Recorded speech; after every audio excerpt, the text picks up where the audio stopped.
So we're just waiting to finalise the IT, and then I'll get the thumbs up from Sarah.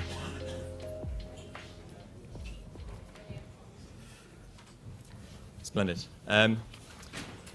Hello, ladies and gentlemen, and welcome to our latest Con Home panel, tackling intergenerational unfairness, how we can make the housing market work for all. And I'm very pleased to say that we're doing it today in partnership with the Home Builders Federation. My name is William Atkinson. I'm the assistant editor of Conservative Home, but also, perhaps more specifically for this panel, I am our nominal voice of youth, despite appearances to the contrary. It is a sad fact of our time that we hear endlessly on Twitter that over the past decade, the rate of homeownership has increased to over 65s, whilst fewer under 45s, like myself, find ourselves able to get a foot on the first rung of the housing ladder. The Conservative Party is normally the party of property-owning democracy. No wonder we're polling, according to one recent survey, at 1% with 18 to 24-year-olds if young people can't actually get on the property ladder. Therefore, there is an urgent need to make sure that homes are built, and more specifically, that people can actually buy them and move into them. But without further ado, I shall name the rest of my panellists. I'm very pleased to be joined by Sir Brendan Lewis, who is the Member of Parliament for Great Yarmouth, but his long and storied ministerial career, I think, was at one time one of the various ministers for housing and planning that we've had since 2010. We've also got Neil Jefferson, who is the Managing Director of HPF. Unfortunately, we're not to be joined by Noah Hoffman today for reasons unknown, which is unfortunate because I had lots of gags lined up about Chinese spies and the like. But in her place, we are very pleased to have Janet Daly from Taylor Wimpey. And now, apologies, Rachel, you did tell me how to pronounce it, so I'll try my best. Rachel Erica. Thank you. Is the senior economist at the Joseph Rowntree Foundation. And the format for today, well, I'll ask each of our panellists to give us sort of 3 minutes or so introductory speech, and then I'll ask a few questions, and then we'll move to open things up to the audience. So without further ado, Brandon, can I ask you to kick us off, please? Okay. Thank you. Well, look, this is an area I feel very strongly about. I did 2 years as Housing and Planning Minister. I think we've had 9 ministers since I left office. And I think one of the things we need to do is find some stability. I think if we want to see housing market working, you've got to have some stability there. It's a market and a cycle that does look over a longer period of time. So having some stability there, not just at the Secretary of State level, but also at the ministerial level, I think is really important. But I'm very much come at this from the point of view that I have a strong vested interest in this, not just as an ex-housing planning minister, and I do work with a housing developer, but more from the fact that I'm the father of a 23-year-old and a 20-year-old. And I bought my first property when I was about 19. And the idea that either my 20 or 23-year-old could be able to afford to buy a property anywhere near where mine was. And when I bought mine when I was 19, I think I paid £85,000 for a 2-bedroom apartment.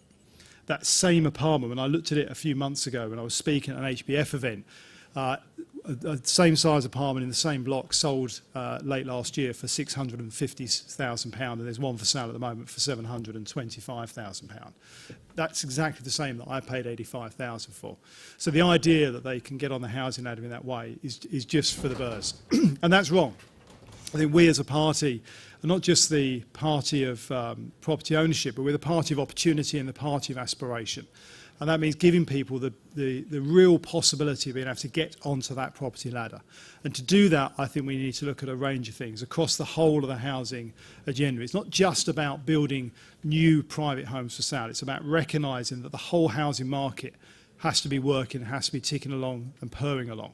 And that means doing lots of different things. If you take the old radio system, it's getting all of these dials just in the right place. We've got to bear in mind the PRS, the private rented sector, really is an important player in the housing market. Affordable housing matters. Social housing matters. Shared ownership, shared equity, particularly in high-value areas like cities and particularly obviously London, is a hugely important way in the reality of the modern world with shrinking land space. In those areas to be able to get people on the housing ladder, as well as, yes, building the very classic housing for people to be able to buy and own. But we need to recognise that when we're looking at the big developers, there is only so many homes a year that even if they're firing on all cylinders, they're going to be able to build. It's that whole market approach to housing and understanding that every part of it has a knock-on effect to another part of it. We can't just focus on one area. We've got to get it all humming correctly and delivering the housing. And we've got to make sure that there is the financial support there for people. I find it embarrassing that at the moment I think we're at the first time in my living memory that there is no support, no package, no special offer out there for first-time buyers. If we want to see the housing market move, we've got to look at what we can do, particularly with interest rates going, to have an offer there that works for first-time buyers as well as making sure that the supply is there. And as I say, for me, that's about giving confidence to the market so that the developers can have the confidence of supplying and that demand will be there, supporting the demand in the right way, and making sure that we recognise that, as I say, all of these different parts of the sector are equally looked after and are recognised as being things that interplay with each other. And I think too often we tend to look for a silver bullet. And the reality in housing is there isn't. It's about getting lots of different things working correctly and smoothly. Yeah. I'll pause there. That was very good. As a 23-year-old who recently checked how much my parents paid for their first house, yes, I think I have similar feelings on the issue. Neil, your introduction. Yeah, thanks, William. And just a thanks to our panellists today, to all of you for being here, particularly to Brandon. I think in a show of hands of recent housing ministers, and he has some competition, I think undoubtedly Brandon would be the one that the industry found most positive to work with. And it's great that Brandon still plays his role. Also, I should just make a special thanks to Jenny Daly here from Taylor Wimpey, who stepped in at the very last moment. I guess if we're all declaring interest, I have very similar concerns to Brandon as a father of four within a similar age bracket. So I think in my mind, in the minds of many people in this room, what Brandon just had to say is very relevant, which is why it's good to be here today speaking about intergenerational unfairness, because I think we all know that the housing market is currently working for some, but it's certainly not working for everybody. And I suspect that most of you in the room are aware that although owner occupation remains the largest tenure, it's dropping, and it's dropped quite significantly. For those aged between 34 and 45, so slightly older, that's fallen from 64% to 59% in just one decade, and it's sliding as well. And at the other end of the scale as well, for those over 65s, we're seeing an increasing amount of home ownership, driven by outright ownership in that sector. Unmortgaged properties is increasing. That's driven by retirees. We've got an issue there. So as you'd expect, at HBF, we've done quite a bit of work in this area. You may have seen a recent publication that we put out there called Housing the Nation. And we found that 72% of respondents in the survey were really worried about the housing prospects of future generations. So something clearly needs to change if we're going to revive the home ownership dream. But while there are clearly currently economic challenges that we're all aware of, I think there are numerous steps that the government could take to resolve some of the barriers facing aspiring homeowners, and I'll just touch on a couple of those now. The first one is tackling housing supply, and I think we sit in these sessions and we say there's no silver bullet, but clearly building more homes is going to help resolve the issues that we're facing. And going back to the same survey, that's something that's understood by the general public. 70% of respondents agreed that building more homes was vital. And whilst looking back at the last few years in terms of home building delivery, we've built about 1.2 million homes in the last 5 years. It's not enough to address the situation as it currently stands. And in fact, in the next few days on Thursday, we'll publish further research, which is an international comparison against OECD member countries. And based on the analysis that we brought from there, we believe that we should be building 320,000 homes per year. Not far beyond the government's stated target, but many more than we've been building recently. So at the moment, I think the point I want to make is that whilst I talked about quite positively about the 1.2 million, things are really beginning to fall. And in this first half of this year, we saw housing completions fall by 11%. And if you look at planning, which is a good lead indicator, the fall there in this year has been 20%. More wider, I've mentioned the economic issues that are out there, and we've seen 7 bank rates increases recently. And we've also seen this issue where more than 60 local authorities have received a signal that they don't need to build any more homes in their areas anymore. So we keep a track of all those local authorities that have essentially either gone on slow or down tools, and that's a massive issue. And it's particularly affecting SMEs. There are so many fewer SMEs around. I've been around a long time, and 20 years ago I could have told you there are about 10,000 active house builders in England and Wales. I think that number now is fewer than 2,000. And they are disproportionately affected by the issues that are affecting all developers with regards to housing supply. So the government has really got to do something about local planning authorities, about giving them the resources that they need in getting things going again. I was going to talk at length about nutrient neutrality, which is an issue which is causing a moratorium of development in 74 local authorities, but I'm hopeful from what we're hearing and we've heard at conference that we may see something in the King's Speech, a bill, which will help resolve that issue. It's vitally important that that happens. It's clearly unfair that house building is affected by that role of Homes England and what they're doing there. And I think it's probably important just to make the point, for me to make the point, before I move on, to talk about the economic impact that home building makes. It's around £40 billion in economic activity a year. We're supporting 800,000 jobs. And those contributions that go through Section 106 for new developments, they support delivery of about half of 50% of all the country's affordable homes. So it's really, really important that we do address this issue of housing supply. We've got demand-side issues, but supply is a real bottleneck for us now. And moving on, actually, I think the second part is resolving the deposit dilemma and thinking about affordability, and Brandon touched on it then. But let's be frank, unless we ease off some of the issues on supply, there's not too much point in stimulating the market. But with inflation starting to come down and the Bank of England's decisions to hold interest rates, then maybe there's some good news ahead in terms of mortgages, and it's desperately needed because the average deposit being paid by a first-time buyer at the moment is £44,000. That's actually a 2022 figure, £44,000 deposit. So if for aspiring new home buyers, if they haven't got access to the bank of mum and dad, how are they expected to move things along? And I think it's no secret in this room that the Help to Buy equity loan scheme made a huge difference in this area, and perhaps the timing of its closure was quite unfortunate in terms of the economic climate, but it enabled 400,000 households to get onto the property ladder. And just to make the point that 85% of those were first-time buyers.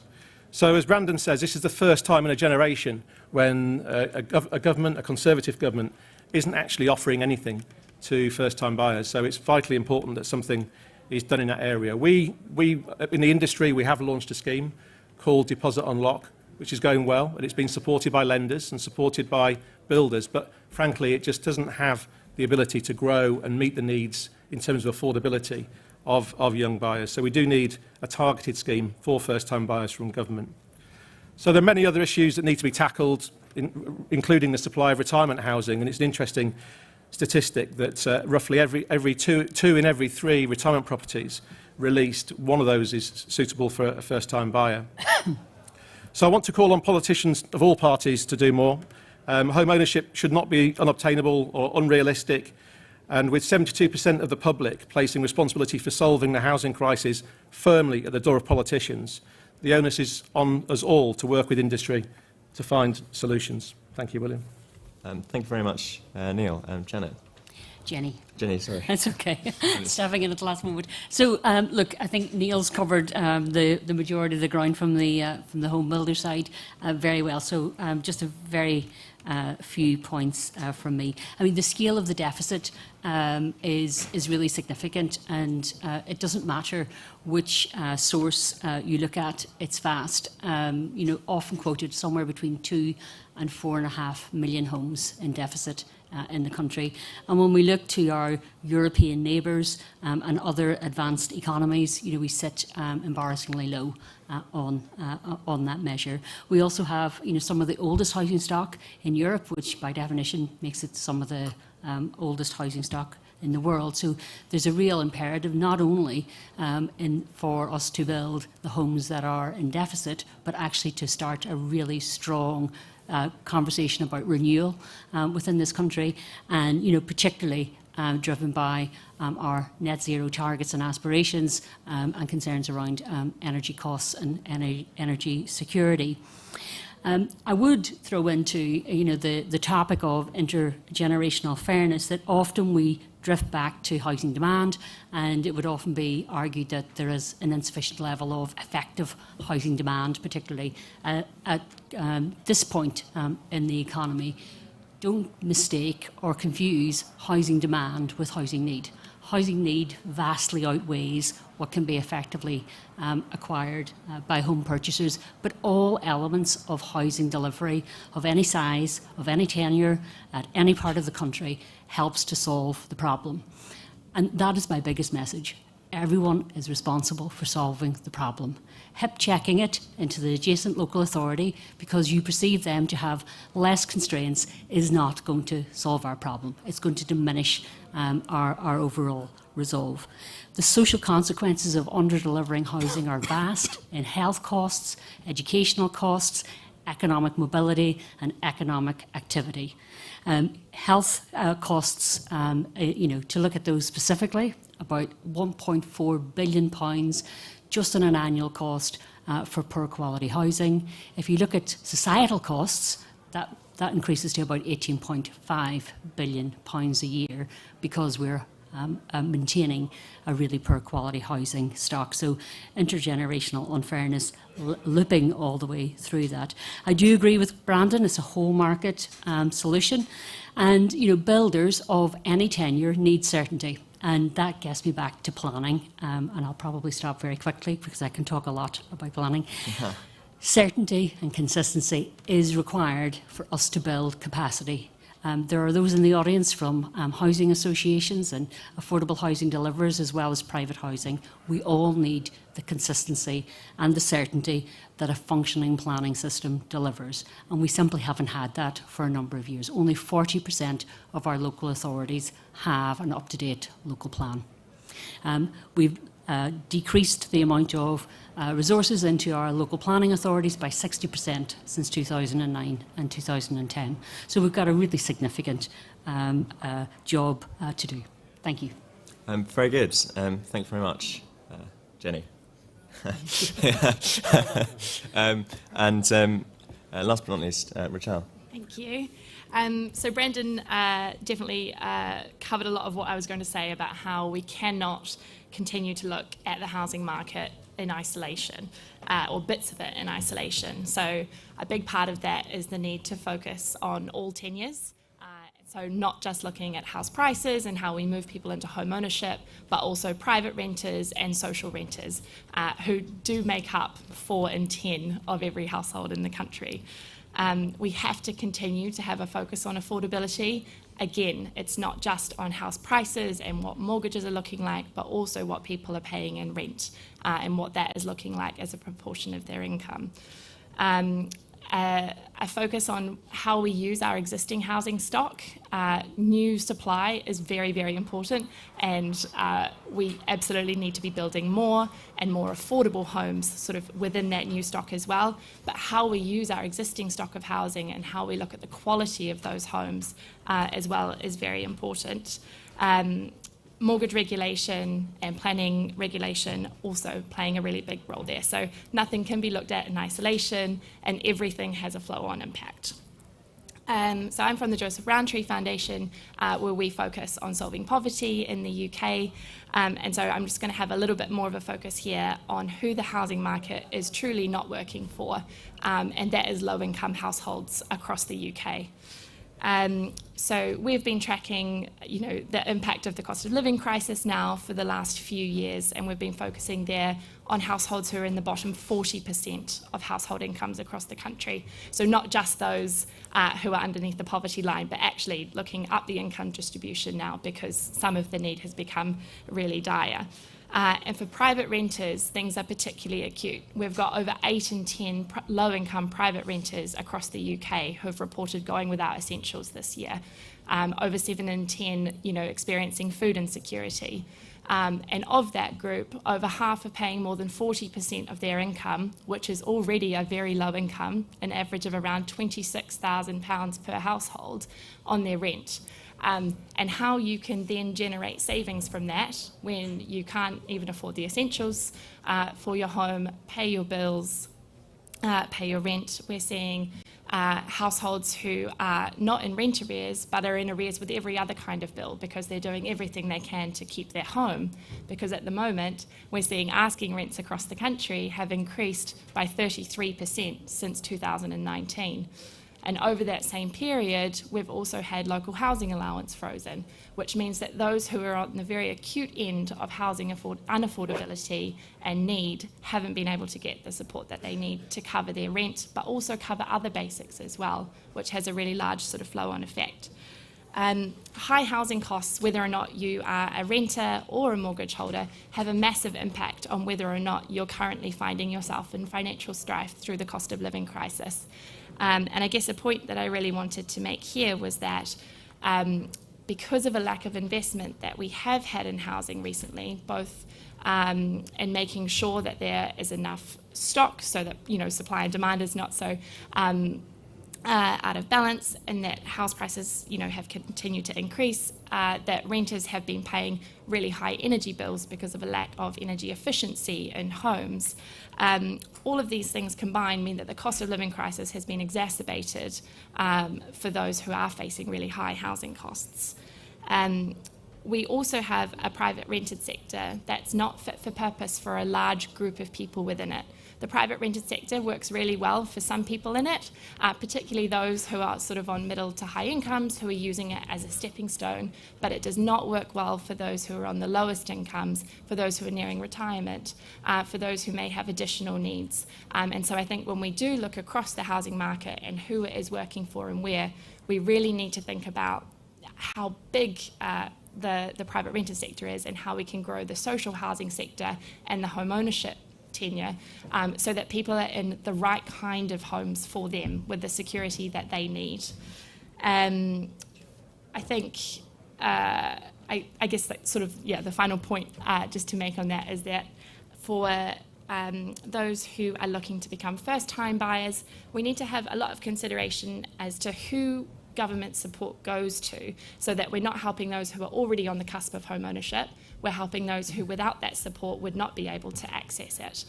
What we've found at JRF is that for recent government home ownership policies, they don't work for those who are in the bottom 40% of household incomes. We wouldn't necessarily expect them to, but when it locks out 9 in 10 of those who are on low incomes in the private rented sector from accessing it, we have to look at who they are working for and how that could, I guess, better support people to access their own homes. Very good. Thank you very much for that, Rachel. Before we sort of get further into the policy side, I would just like to reflect on the politics, because this is an issue we do find ourselves returning to again and again at Conservative Home. So, Brandon, I mean, how existential is the issue of house building and home ownership for the Conservative Party? No, I think it's hugely important at a couple of levels. I think there's an ethical side of it and a purely political side, which is if we want my children's, your generation to long-term see the Conservative Party delivering for them home ownership and the ability to have the opportunity to get into home ownership, and if they don't want a home ownership, a home in the tenure that is appropriate for them and that they want, I think is absolutely key. If we're not delivering a way of seeing a roof over your head in the future, then what are we here for as a government? So I think there's that fundamental point that's also got a political thing. If we want, we talk about older generations who tend to lean towards voting Conservative and they tend to be more homeowners. Actually, we've got to give a reason to young people today to want to vote Conservative in the future as well. So I think it's key. But there's also a wider problem and a wider reason for it, which is, I think when we come to the next general election, at any election, whether we like to admit it or not, many of us go and vote for who we think the next day is going to make our lives and our family lives better. That means having an economy that is growing and that is positive. House building is fundamental to our economy. If you look at a cycle of GDP roughly since the Second World War, there's a pretty close alignment between our GDP movement and the movement of house building and construction more generally in our economy. There's a lag, but there's a pretty clear correlation between the two. And when you allow for the fact that if we build 100,000 homes, that's arguably 1%, and if you include the supply lines, you can get your figures up to 3%, depends how you calculate it, of GDP. And we're going to see house building drop to maybe 100,000 homes over the next 12 months, when we should be delivering, that's arguably up to 6, maybe even arguably 9% difference in GDPs. If we want a strong economy, we need to be building houses for our economy, as well as making sure we've got the homes that people need. So for me, at every level, political, ethical, moral and economically, it's absolutely fundamental to the UK. Very good. And so now I'd like to sort of go along the panel and asking actually a more specific detailed question about, obviously, one of the themes of today's panel, which is what action should the government actually be doing to help more first-time buyers onto the housing ladder? Because we've heard repeatedly that this is the first time in a generation that the government isn't doing something in particular. So I want to know the sort of policy that various panellists think that we should actually be pursuing, starting with Neil. Yeah, I think I covered off in my presentation the piece around there's no product out there at the moment for first-time buyers. The ending of Help to Buy, which was massively successful, came at almost the most unfortunate of times. Just in terms of housing numbers and demand for homes last year, it was the contrast was unbelievable. Q1 was, in terms of the reservations made on new homes, was off the charts in terms of going back for decades. Q4, when things really kicked in, had gone badly the wrong way. And the prospects in Q1 of this year, of 2023, looked really poor, and that combined with the ending of the Help to Buy scheme. So I was interested in what Rachel has to say there. I think she spoke well in terms of, and as Brandon mentioned as well, something which is targeted, something which is specific. The issue at the moment isn't necessarily the deposit, it's affordability. I think that we have an absolute issue with regards to affordability, so something needs to be done. But I'll just return to the point that I made, which is actually we need to do something there for first-time buyers, but also, the market since this conference last year has really created some difficulties, but supply, I think there's a few things that people are maybe more aware of that we've been dealing with, like who'd have thought we'd have been saying nutrient neutrality. But I think now there's an understanding that that's been holding up 140,000 homes and needs to be cleared. And the situation we have in some planning authorities needs to be resolved as well. And there is a real risk, picking up Brandon's point about an estimate that the housing supply could dip as low as 100,000 homes per year. That's lost capacity. So if we do something on the demand side, we just need to make sure that it's not too late, because things are falling at the moment, and I mentioned that in my speech. Splendid, thank you. Jenny, what do you think we should be offering? Yeah, I mean, I would obviously agree with a lot of what Neil has said. I mean, I think at the moment there is a lot of demand side sort of discussion, and first-time buyers in particular. The health and mobility of the housing market is reliant from a private sector perspective on first-time buyers. They function through the whole market, and without a healthy first-time buyer level of activity, then the whole market seizes up. And we did see a little bit of the second-hand market going through sort of periods of being really seized up, and that sort of tax on mobility, stamp duty, how people relieve themselves of oversized homes and move through the market is certainly an element that should be considered, because eventually that does flow through to the health and availability of property for first-time buyers. But even when demand is so sorely affected as it is now, it's important that we're not complacent.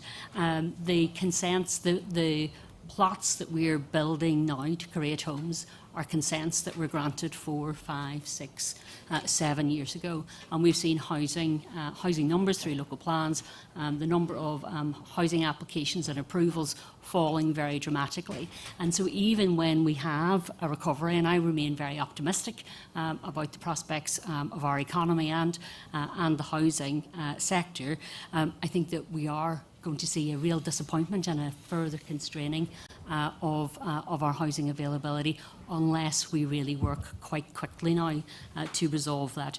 So I'll leave demand side to Neil, and I say we really need to pick up the pace in how we resolve our supply side restrictions and constrictions. And I'm often concerned that planning reform might not actually be the solution, because it certainly has been a lot of the problem over the last few years, with local authorities really just not knowing which way to turn in terms of the local plan. I'm very disappointed that the mandatory housing targets were removed. Maybe that wouldn't surprise many of you, but I do think that we need to drive our local leadership to take responsibility responsibility for their housing numbers, and simply removing the mandatory nature of it does not help to reinforce the fact that we have a housing crisis. So for me, supply is a big part of relieving the unfairness and resolving the problem. Just one more point, and that's around infrastructure. And I'm not going to talk about big national infrastructure this week. Probably but wise. we do know that one of the biggest sort of objections to the delivery of housing development, in fact any development, but predominantly housing development, has actually very little to do with the housing. It's to do with the late delivery of infrastructure, the feeling that many communities have about the lack of capacity on the roads, capacity in GP surgeries, capacity in schools and other things. And I think, we're a really advanced economy and we have an excellent structure in government, so why we haven't solved the ability to deliver nationally required infrastructure around the country, remains, I think, a significant barrier to us solving the problem. Very good, thank you. Brendan? Well, look, actually, I agree with the point that Rochelle's making at the end of her remarks around the fact that if you're going to have a product that is going to help first-time buyers, it's got to be targeted to make sure it's helping the people who actually need the help. But it also, for me, comes at the end of everything else. As I was saying earlier on, there are so many different dials or pieces of the jigsaw you've got to get in place, because otherwise you can put something that looks very, very impressive, very supportive, very helpful at the back end, but if everything else before it isn't there, the foundations aren't right, then putting a great roof on a bad foundations isn't going to give you a good product. So I think all of the things we've talked about around the wider sector and making sure you've got the right provision across all sectors is key. I've actually always had a difference of opinion. It's one of the areas where I differ in my views to those that Jenny just set out and the housing developers sector more generally, which is I don't think we need mandatory targets. I never have done, and although we got housing numbers up quite quickly and to a better number, not where it needed to be, but we was on the right direction when I was housing minister, I didn't actually have mandatory targets. But what we should have, and what I do think we need, is there does need to be a duty on local authorities to have a properly done housing needs assessment that ties into a properly done and approved local plan. That is doing two things. One is it's working with the community, it delivers for the community, it's done by the community and the people that they elect to represent them. And if that isn't in place, then there should be a presumption for approval, because otherwise there's no incentive for local authorities to do what is a difficult thing to do. And having been a local authority councillor and council leader, I know how difficult these things are. But we've got to have something that means that there is a clear guide. The other problem with mandatory targets, in my opinion, is in some areas they can actually become a limit. And actually we don't need limits. What we need is to provide the houses we need, in the tenures we need, in the places we need for the people who need them. And as I say, it comes back to there's lots of very complicated things we need to do, many of which are not particularly attractive press releases, but they're what, when you bring them together as a whole, gets the whole housing market delivering. And fundamentally, that does mean we need to continue to simplify and speed up planning. It isn't good enough that we're going to see planning applications fall dramatically. We have done in the last 12 months. I think the last figure I saw was actually quite a substantial drop in planning applications, which means even if we get the building going, we're then going to have a problem that there isn't a funnel of opportunity coming through going forward. And we need a planning system that's actually delivering, both for the local community and the people who want houses. Because much as I love both my kids, I really don't need them living at home for another 2 decades, as wonderful as they are when it comes to dog sitting. But we do need a system that's delivering in that way. And I think, as I say, it comes back to there's a lot of things, not all of which are popular, some of which are quite challenging, but we've got to get all of these things done. And that, again, comes back to we need stability. And this is where I do absolutely agree with Jenny. We need stability also in the planning system, because when you're continually changing it, if something government centrally brings in doesn't appeal to either the sector or local authorities, when I was a council leader, if the government kept changing its mind on things and did something I didn't like, then you'd sit and wait for it to change again. So you've got to have enough stability. The local authorities, as well as developers, know that this is what the system is going to be for a period of time, because then people can find a way to deliver it and work with it. And I think that's going to be really key. Yes, at Con Home we have a sort of ongoing slogan of the Town and Country Act must be destroyed, which I think is not necessarily going to provide stability, but at least shows our passion for planning reform. Finally, Rachel. Thank you. So a couple of points on, I guess, the importance of how we look at first-time buyers getting into the market. I think one big thing that is sort of overarching for me for the housing market at the moment is the importance in the narrative around high house prices. And I guess whenever we see house prices grow or increase, it's more often than not reported as a really positive thing for the economy and for everyone. As soon as they start to dip, that narrative changes completely, and we're very, very worried about a crash. We're very concerned that the value of people's homes is falling, but actually I think that should shift, because it is high house prices fundamentally that are the barrier to people getting onto the housing ladder, that are leading to extremely high rents across the country, and are meaning that so much of people's incomes is being sort of swallowed up by housing costs, which is a really unproductive place for our money to go. And I guess that spans across sort of all tenures and how we look at house prices in general. In terms of targets, I don't know. I agree that a target is definitely not enough on its own. Targets are never going to get you to exactly where you need to be unless there's that will behind it. But I think a really important thing that I would have liked to see in the housing targets that we have had is what kinds of homes do we need to be focusing on building and where. And I think a real absence, for example, of social housing targets has been of massive detriment to the social housing sort of sector, because there hasn't been that push behind it to make sure that we're actually building those homes that we know that we desperately need every year. In terms of sort of other options for how you could increase the proportion of first-time buyers, one part of that is looking at mortgage regulation, and so in particular looking at different ways in which you could potentially have insurance schemes around those who need a higher loan-to-value ratio to make sure that they are not disadvantaged when going for lending. Something that I mentioned before but I think is really relevant is that rents are just swallowing people's incomes, and the ability to save is just really, really difficult at the moment. And just as an example, I'm on an above average income, and I'm spending around 45% of my income on rent at the moment because I've just had to re-enter the rental market in London. And that is still sharing with flatmates, and that's excluding bills. So when you look at all of that, and that's on a pretty good income. If you're on a lower income, it's much, much worse. At the moment, it's just sort of impossible to be saving for deposits. Agree on the targeted support front, but I talked about that a little bit before. One thing I would also question is whether or not first-time buyer schemes need to be tied to new homes. Or whether or not we should look at schemes that would encourage more first-time buyers into existing homes, which are cheaper and don't have the new build premium, I guess, on that, so that you're not having to find that additional money for it. And so there's a bigger question, I think, of how we can use our existing stock in a better way to sort of fit our housing goals. The last thing I was just going to say is that over the last 20 years, the proportion of first-time buyers under 35 has fallen by around a half, but the proportion of households who have bought multiple homes has almost tripled. And so the way in which the levers that we've had over the last 20 years have worked against first-time buyers and for those who can afford to buy multiple properties and use their equity to do so has really, I guess, help to drive that imbalance. And as we do look for solutions for how we can start to increase first-time buyer ownership again, I think we really need to look at making sure that those levers don't fall quite so out of whack again. Very good. Thank you, Chal.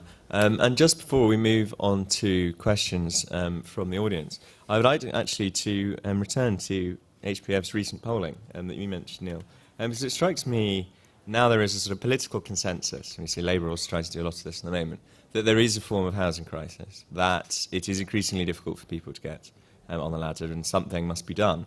And so the fact that you suggest in your polls that about two-thirds of your, or more, sorry, about up to three-quarters of your respondents suggest that more must be done to help people get on the housing ladder. Why then do you think there is still such widespread opposition to development? Is it a bit like we saw perhaps with some net zero policies and the like, that people are very willing to say, I support more homes, I see there's a housing crisis, I see people need to be helped onto the housing ladder, but just not near me? And so is there anything more that you can bring out from the polling about attitudes? Yeah, definitely. I think that's probably the change, isn't it, in terms of the concept of NIMBYism is now widely known. It's no longer a specialist type topic that people discuss. Similarly with YIMBYism as well. And I think, unfortunately, we're right at that point where every development becomes a political point. And as Brandon spoke about very well, I thought, with regards to lack of certainty, it creates the concept for perhaps putting off desperately needed homes in certain areas. And maybe what the polling proves is maybe the unspoken voices are not heard. And that's one of the things that I took from the work that we did, which was that, those that maybe are comfortable, for whom the housing market is working, perhaps looking to protect their investment, are fearful of nearby development. So I think those are all of the characteristics that we're seeing at the moment and that our polling reveal. So this is a really important time politically for housing, isn't it? Because I think things are moving on. They're quite dynamic in terms of the long-standing positions of the main two political parties. So these type of attitudes are being picked up. And I think it's vitally important from a political point of view to understand that young people are generally pro-development and desperately need somewhere to live. Yes, quite. Brandon, did you have any thoughts on that? Do you find in your experience voters tend to be sort of pro-home ownership, pro sort of house building, but have various local sort of objections to it? Well, I'll sum it up with a couple of experiences I've got. So Great Yarmouth Borough Council, where I am, we've got a lot of house building going on at the moment. They've been very proactive around seeing some really good housing being built. But two things stick in mind. One is when I was a councillor, which I was for 11 years, the only time my constituents ever contacted me in a very high value area with very low amounts of development was when there was a planning development somewhere near them. And I'm also always comes to my mind canvassing actually in a village in my own constituency with actually I was with somebody who's in the hall at the moment, and there was a piece of land that had been developed and finished and the houses built about a year before, and some of the people living in them have probably only moved in within the last 3 or 4 months. These brand new homes, beautifully done actually, very much in keeping with the Norfolk village, really nicely done. And the same landowner had put in for permission to do the same on a piece of land literally next door. And I can still remember a very nice lady coming to the door to say to me, but the one issue she had locally was the fact there's a development going on potentially next door, and she knows that she lives in quite a new house, but this is different. And it was literally the same landowner, the same housing developer, the same sort of house. And that is a real challenge. And I think, and look, if you're a councillor or a member of parliament and you've got a post bag with what feels like a substantial amount of people or emails, whatever it happens to be, getting on to you about a particular planning application, it's going to get your attention. It's just human nature. It has an impact.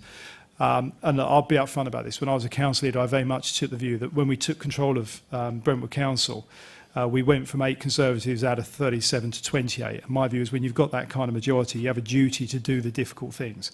And that meant getting building going. I've got to say, in Great Yarmouth, although they don't have a big majority, we've got a Conservative-led council, they've done the difficult things, and the housing's being developed. And again, once it's there, and they've got the infrastructure right, actually, people are fine with it, and it's good. And we've got to sometimes make the decisions that are right for the long term. And that's, the whole point of this conference and the line for this conference, I think, is absolutely right in that regard. So it is challenging, it can be difficult. But as Conservatives, if we want to make sure the next generation not only going to vote Conservative, but have a reason to want to be part of their community, to live and work in the community in which they're brought up, we've got to make sure we're providing the housing for them. Splendid, thank you very much. And now we'll open up questions to the audience. We've got 2 microphones available, so I will take 2 questions at a time and divvy them up to the panellists as and when. First of all, can we have this gentleman here, just on the end there? And, oh yes, yeah, that gentleman there. Yep, both of them, and that gentleman there. Do you want to go first? Sorry, the gentleman on the end there. Sure. Hello. Got there in the end. Great. A well-oiled machine. Hi, I'm Tom Darling from the Renters Reform Coalition. So the title of this panel event is Tackling Intergenerational Unfairness. And part of what makes it so unfair at the moment is how bad it is renting. And it was great to hear Rochelle mention some of this, but I also thought it was interesting, and I've found it interesting over the last few days here at Conservative Conference that no one seems to be mentioning the Renters Reform Bill, which is going through Parliament at the moment. Unlike the neutrality stuff and leasehold. This is a bill in Parliament right now, and all Conservative MPs stood on a manifesto to deliver this at the last election. So, Brendan, do you support this bill? And what will you do to help get your colleagues over the line and get it delivered before the next election? I think that's a very obvious question for for Randa and the other gentleman. Hello, Stuart Loveday. I've sold new builds for 15 years, mostly in the home counties, and whenever there was 1 and 2 bedroom properties, they would just fly off the shelf. And looking at the ONS statistics from the last 5 years or so, on the private side, less than 1% are 1 bedroom flats or 1 bedroom properties. 2 bedroom, and on the private side. On the social side, housing associations, etc., it's less than 6%. So if we're looking to get people on the ladder, that's where you need to go. If you're certainly looking at younger people, under 30s, I would say that's an easy solution, is get the developers to build more 1 and 2 bedroom properties. Obviously, there's probably less profit in those, but I think that would be the easiest solution if there was some kind of local or national or regional mandates for 1 and 2 bedroom properties. That would certainly help get people on the ladder. You could tweak mortgages and do all of those bits and pieces. We are slightly tight for time, sir, so no worries. Could we have Neil? Could you comment on that particular issue? And I think Rachel would also be interesting to hear it from that perspective. But sorry, could we have Brandon's response to the first gentleman's question? Sure. I'll cover both quickly. In terms of the second question, which I'll leave more for Jenny around the developer side of it, but it works both ways. So when I was a council leader, we had a lot of properties being built that were 1 and 2 bedroom apartments and not very many homes in an area that needed homes and not apartments. And that comes back to, for me, it comes back to why a properly done local housing need assessment with the local plan is so key. It's because you've got to have the properties that area and the people in that area need, rather than somebody from Whitehall who decides, because what works in the outskirts of London is not necessarily going to be right in Norfolk. You know, we don't need high-rise apartments in Great Yarmouth, but we do need some, the properties that are being built, actually, to be fair there. Look, in terms of the Renters Reform Bill, look, there are parts of it that I've got concerns about. Because I think there is a risk, if we don't get it right, and this is what Parliament and the process of committee and parliamentary debate is all about, we've got a risk of more landlords leaving the market, which will put up rent even further. And I say as somebody who's not a landlord, so I'm slightly concerned that we create a situation where we have less landlords. I think one of the things we've also got to be cognizant of is, when I was the Housing Planning Minister, I was interested in the PRS market. I actually would like to see a bigger development here in the UK with the American all-life sort of system of PRS. I think there was an opportunity for that. We lost a bit of it, being frank about it, when we put up stamp duty by 3% on PRS, because that basically wiped out the margin for institutional investors. We have got some of that kind of market here, but that kind of institutional investment in PRS would open up a much better market, I think, for renters, rather than relying on what has predominantly in the past been seen to be a buy-to-let sort of mama and papa type thing, accidental landlords, etc., etc. So moving to a more structured professional institutional investment side of PRS, I think, would only be a good thing, and actually makes a Renters Reform Bill easier to deliver, in the sense of, once those institutional investors are in, they want to work to a certain level of quality because they want to service their customers, which is slightly different to what you get with effectively rogue landlords in too many areas. And having a reform bill that actually blocks out and deals with rogue landlords is a good thing. We've got to make sure it does that correctly without penalising good small landlords out of the market that long-term has a detrimental effect on rental prices. So getting the balance right is key, but the fundamental principle of it, yes, absolutely. Splendid. And Jenny or Neil, would you like to sort of come in on that?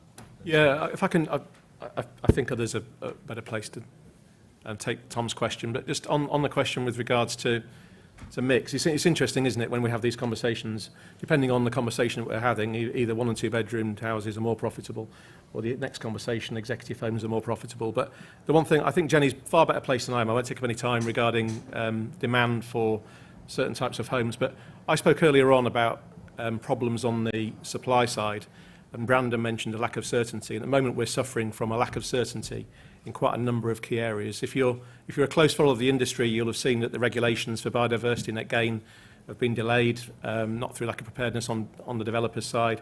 And similarly, the Future Home Standard, there's a huge demand now for the energy benefits of new homes. We are demonstrating to home buyers just how how affordable, with the potential for green mortgages and bringing those costs down, and carbon as well. A new home emits 1/3 of the carbon of a comparable existing home. The point I want to make here is with regards to tall buildings.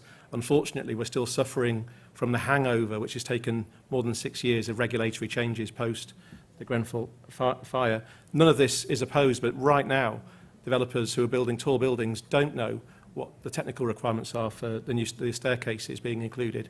There's a requirement for an additional staircase to be included. When I say staircase, do you mean quite a narrow staircase meant only for people leaving the building, or do you mean providing access for firefighters and lifts and so on?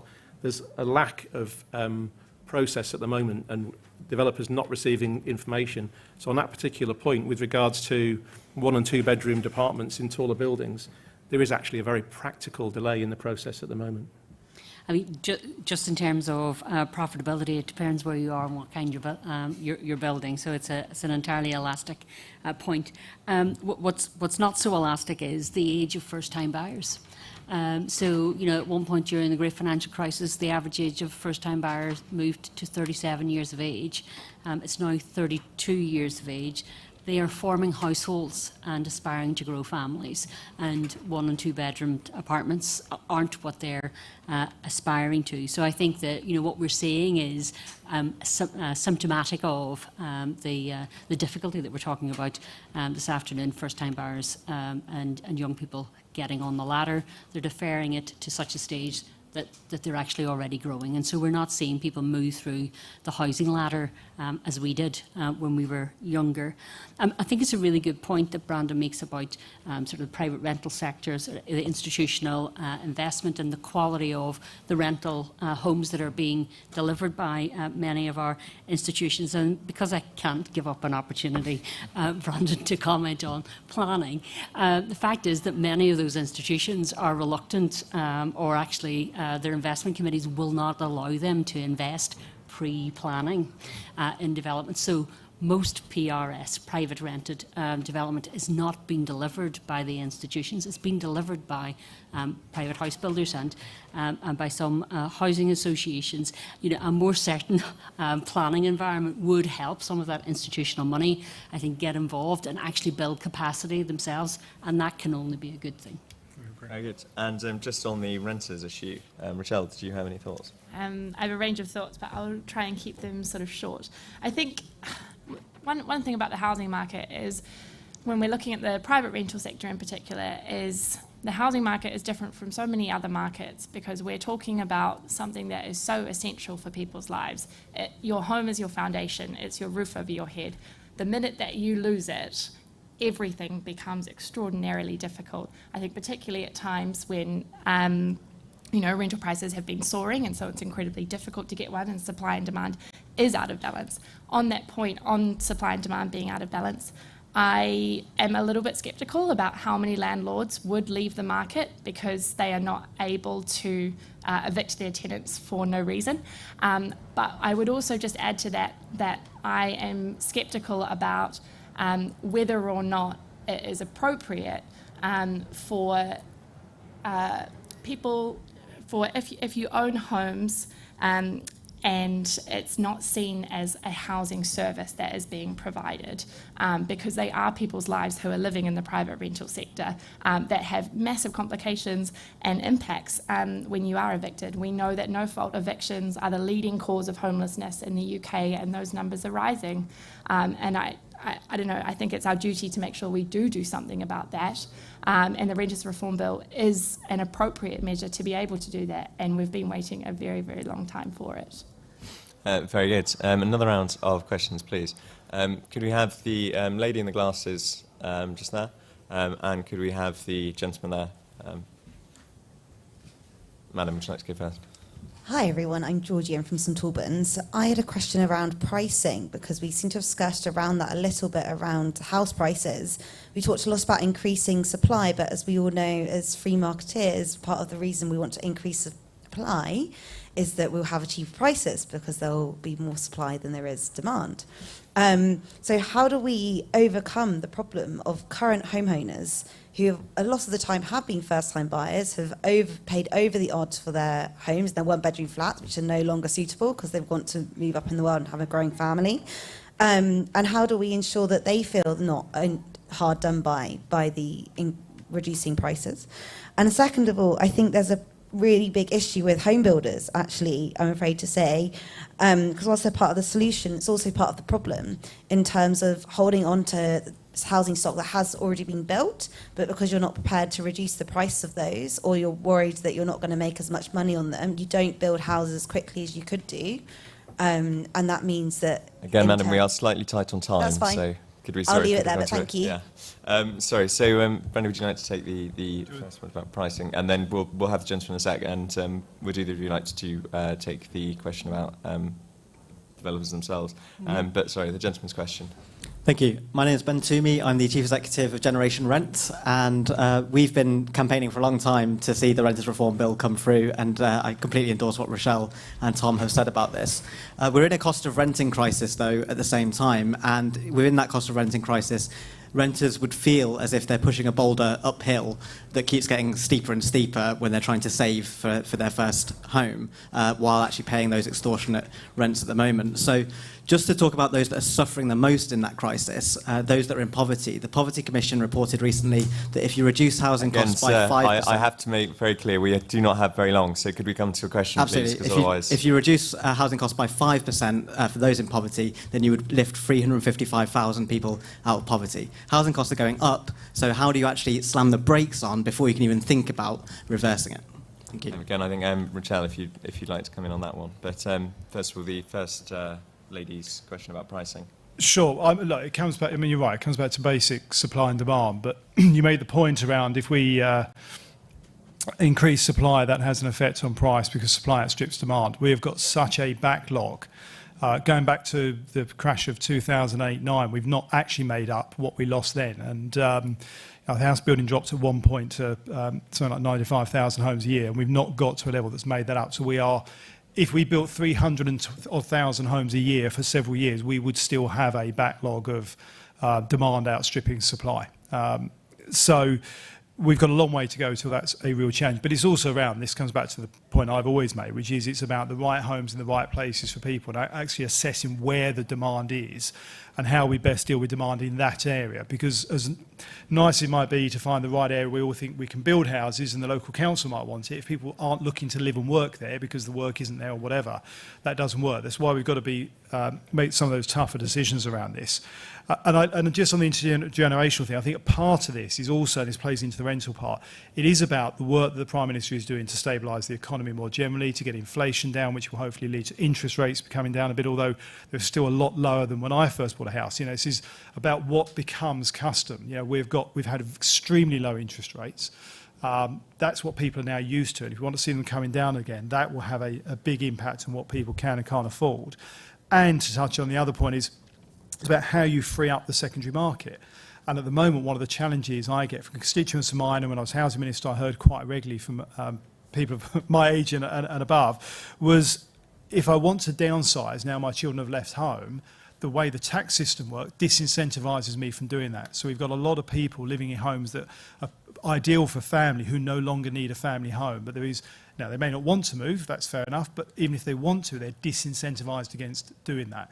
And we've got to have a think about how we maybe make that a much more attractive offer for people. So again, you come back to this, there's not a single, even any one part of this problem has got integral moving parts within it that we've got to get right. But as I say, in terms of, look, I'm slightly defensive of the house business, and I'll let Jenny answer on this, but I actually think that it's like people always talk about land banking, and all the reports have been done on it independently and otherwise are showing that land banking doesn't exist in the way that people think it does. My view is I think developers come in for some unfair criticism sometimes around how the speed they build. I spent a fair bit of time talking to people like Jenny and others, often in an adversarial way to get them to build faster. But when the planning system that in the 80s took 12 months or so to get a planning application through and ready to build, now takes 5 to 10 years on the same kind of land. There's a reason why developers can't build much more quickly, because they need to have a pipeline of what to do next. And that's a real challenge of our planning system at the moment as well.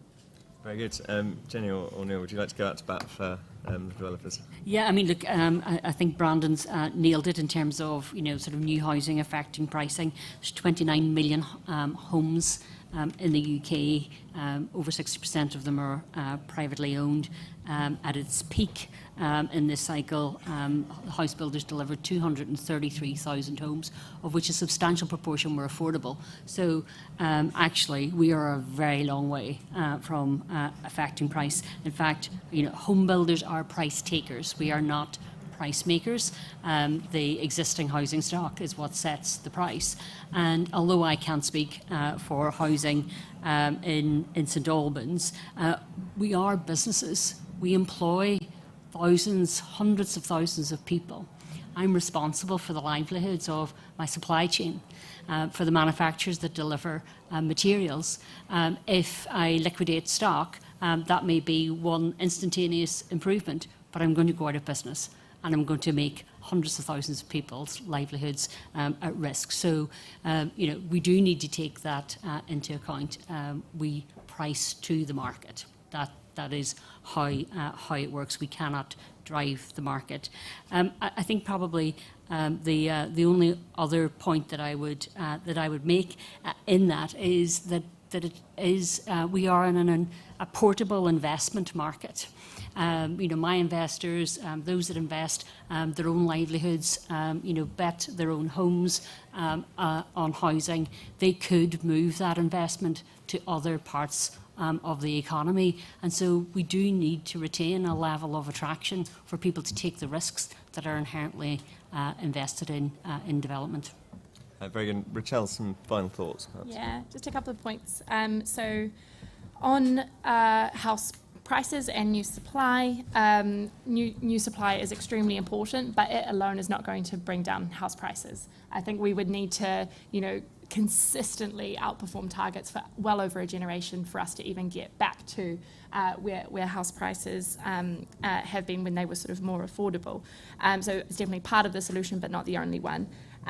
Just to respond to Brandon's point about interest rates coming down, I think while falling interest rates will be helpful for some aspects of housing affordability, at the moment what we're facing is still relatively high interest rates and incredibly high house prices, and the combination of the two is particularly lethal for people trying to get onto the housing ladder. So we need to be very aware of that, I think, when we're comparing to previous generations.